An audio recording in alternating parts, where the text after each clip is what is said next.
तो गाइज आज हम बात करते हैं डिपोर्ट के बारे में और ये डिपोर्ट क्यों हो रहा है।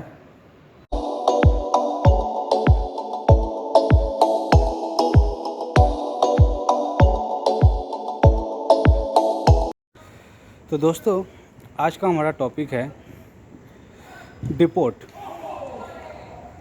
और ये डिपोर्ट इतना क्यों हो रहा है बाहर कंट्री से, उसके बारे में बात करेंगे। और ये जो हंगरी है, ग्रीक है, इन सब जगहों से भी डिपोर्ट होने शुरू हो गए हैं लोगों को। और इसका रीज़न क्या होता है वो मैं बताता हूँ। सबसे पहले ये जो आपका जो डमी टिकट होता है ना, वो डमी टिकट को कभी भी डमी टिकट मत शो करिए वहाँ पे। क्या होता है कि डमी टिकट आप लेकर के जाते हो और इमिग्रेशन ऑफिसर जो होता है वो क्या करते हैं, वो कॉल करते हैं कि ये आपके पास जो टिकट है, रिटर्न टिकट वहाँ का, क्या ये कंफर्म है। वो चेक करते हैं कॉल करके। अगर वहाँ से बता दिया कि नहीं, ऐसा बुकिंग नहीं है, तो वो आपको डिपोर्ट कर देंगे वहाँ से। तो कभी भी टिकट ले करके जाए, रिटर्न टिकट, और वहाँ पे दिखाइए। और जब वो कॉल करेंगे, जब बात हो जाएगी, तो फिर उसको बाद कैंसिल कर लीजिए। जब नेक्स्ट टाइम आएंगे तो वो पैसा यूज कर लीजिए आने के लिए। दूसरा जो होता है डिपोर्ट का रीज़न, बहुत से लोग क्या करते हैं, इनविटेशन कार्ड के लेकर के पहुंच जाते हैं और वीज़ा आने में लेट होता है या कुछ किसी और रीज़न से लेट आता है आपकी। तो जब आप पहुंचते हो तो जो इनविटेशन कार्ड जो होता है वो तो एक्सपायर हो जाता है। कुछ होता है ना कि हाँ आप दोस्त के यहाँ पे आ रहे हैं, शादी में बुलाया गया है, तो उस रीज़न से भी आपका कैंसिल करके आपको डिपोर्ट कर दिया जाता है, क्योंकि डेट तो एक्सपायर हो गया था, बाद में क्या करने आए हो। ये भी एक रीज़न है। सेकंड रीज़न जो होता है आपका पेपर वर्क, जिसमें सवाल जवाब जो क्वेश्चन पूछा जाता है, तो वहाँ पे बहुत सारी मिस्टेक होती है, क्योंकि आप एजेंट के थ्रू अप्लाई करते हैं जॉब।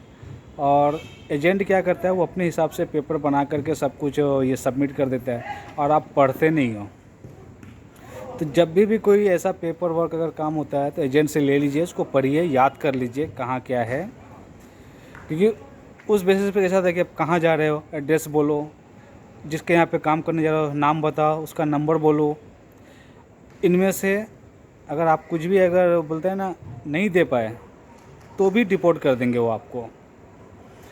सेकंड रीज़न जो होता है, जो मोस्ट ऑफ जो वहाँ का डिपोर्ट का जो सिस्टम जो रहता है, जो ज़्यादा डिपोर्ट हो रहा है, उसका रीज़न ये होता है कि एजेंट लोग जो होते हैं ना, बहुत फ्रॉड करते हैं लोगों के साथ। उनकी सेटिंग रहती है, यहाँ से 3 से 4 लाख रुपए ले लेते हैं लोगों से, 5 लाख 6 लाख रुपया।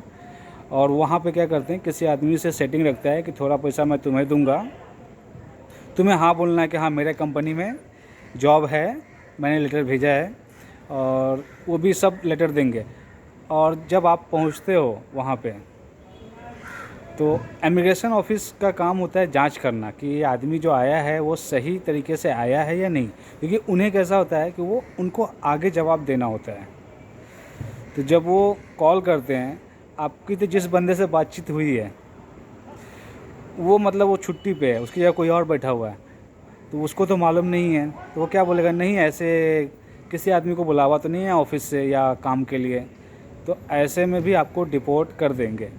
तो कभी भी कोशिश करिए, जब फ़्लाइट पे चढ़ते हो, जिस कंपनी के लिए जा रहे हो उसको कॉल करिए, या उनका जो सीए होता है, जो उनका जो आदमी होता है, उनको बोलिए कि आके वहाँ से ये करें, ताकि वो बात कर सके इमिग्रेशन ऑफिसर से कि हाँ मैंने बुलाया है काम के लिए। तो आप डिपोर्ट होने से बच जाओगे। क्योंकि देखो, एक टाइम था कि हंगरी, ग्रीक जैसे एरिया से डिपोर्ट नहीं होते थे। आजकल वहाँ से भी आदमी को डिपोर्ट किया जा रहा है। और डिपोर्ट होना मतलब आपको समझ लो कि नेक्स्ट टाइम आपको ट्रैवलिंग में बहुत दिक्कत होता है। तो आप डिपोर्ट नहीं होना चाहिए किसी भी हाल में। और ये फ़ाइल वगैरह जो भी है, आपका जो जॉब एक्सपीरियंस है, वो प्रॉपर ध्यान में रख करके आप ये काम करिए। याद रखिए पेपर में क्या लिखा हुआ है, क्या सबमिट किया गया है। और रिज्यूम कभी कभी ऐसा होता है कि एजेंट रिज्यूम कुछ और भेजता है और वो रिज्यूम जो होता है सीए जो होता है कुछ और सबमिट करता है और आप यहाँ पे नया अपडेट कर देते हो और नया वाला वहाँ पे सबमिट आप डाल देते हो, तो उसमें भी आपको डिपोर्ट किया क्योंकि वो मिसमैच हो जाता है। समझ रहे हो? और मोस्ट ऑफ जो डिपोर्ट का जो होता है वो इसके वजह से भी होता है कि आपका जो पेपर वर्क जो होता है, जैसे अपोस्टाइल नहीं किया हुआ है पीसीसी लेटर्स, तो सबसे पहले कोई भी आपका जो लेटर जो होता है पीसीसी लेटर उसको अपोस्टाइल ज़रूर करा ले। और जाने से पहले छोटी छोटी चीज़ों पे ध्यान दीजिए, क्योंकि देखो एक ऑफिसर जो होता है ना, इमिग्रेशन ऑफिसर, दिन भर में 150 से 200 100 के ऊपर तो लोगों को बातों करता है, तो उनका कैसा होता है, माइंड जो होता है थोड़ा हाइपर हो जाता है। तो आपको लगता है कि वो टेढ़ा होकर के बात कर रहा है, गुस्से में बात कर रहा है। वो गुस्से में बात नहीं कर रहा है। वो क्या होता है, 100 लोग से बात करते हैं, एक ही सवाल एक ही क्वेश्चन, तो चिड़चिड़ हो जाता है। आपको प्यार से जवाब देना है उनको। ऊंची आवाज़ में बात करोगे तब भी वो आपको डिपोर्ट कर देंगे। आपको क्या करना, अपना काम निकालना है, प्यार से बात करिए, भले कितने भी हाइपर होकर बात करें, आप आराम से बात करिए। हर समस्या का समाधान है। आप इस पे मत अड़ जाइए कि हमारा भी राइट है, ऐसा नहीं। आप बोलिए सर हम आपके सीनियर से बात करना है, वो आपको बात करा देंगे। हर प्रॉब्लम का सॉल्व है। जब तक आप बोलते हैं ना कि कभी भी आर्गूमेंट मत करिए कहीं पे भी जा कर के, नहीं तो डिपोर्ट कर देंगे आपको। और एक बार उधर चले गए, काम करिए, कोई नहीं पूछता फिर आपको। तो ये जो है, बहुत से लोग बोलते हैं कि थर्ड कंट्री से होकर के जाओ। देखो आप भी किधर से भी जाओ, यूरोप कंट्री में जगह जगह से, क्योंकि कैसा होता है ना कि अनस्किल्ड लोग जो होते हैं ना, कोविड के बाद बहुत सारे आ गए हैं। तो अब कैसा है कि स्किल वर्कर को ही बुलाया जाता है, जो स्किल वर्कर नहीं है उनको नहीं बुलाया जाता है। ठीक है, तो इस चीज़ को ध्यान रखिए। कभी भी कुछ लोग होते हैं पैकिंग फील्ड के लिए जाते हैं, पैकिंग जॉब के लिए, वायर हाउस जॉब के लिए, ये सब कैसे है, वहाँ का लोकल काम है। तो इस चीज़ को ज़रूर ध्यान रखें कि आप कौन से जॉब के लिए जा रहे हो और आपका पेपर सही है या नहीं है, पासपोर्ट वगैरह सब संभाल के रखिए। और कभी भी ऑफिसर से नरमी से बात करिए, ठीक है, वो आपको सपोर्ट करेंगे। जैसे बीच में कनाडा में पता है क्या हुआ था, एक आदमी घूमने के एंट्री वीज़ा पे गया था, घूमने के लिए, घूमने के नाम पे, सॉरी। उसने क्या किया, बैग में वो बोलते हैं ना कि बर्तन वगैरह सब रखे हुआ था।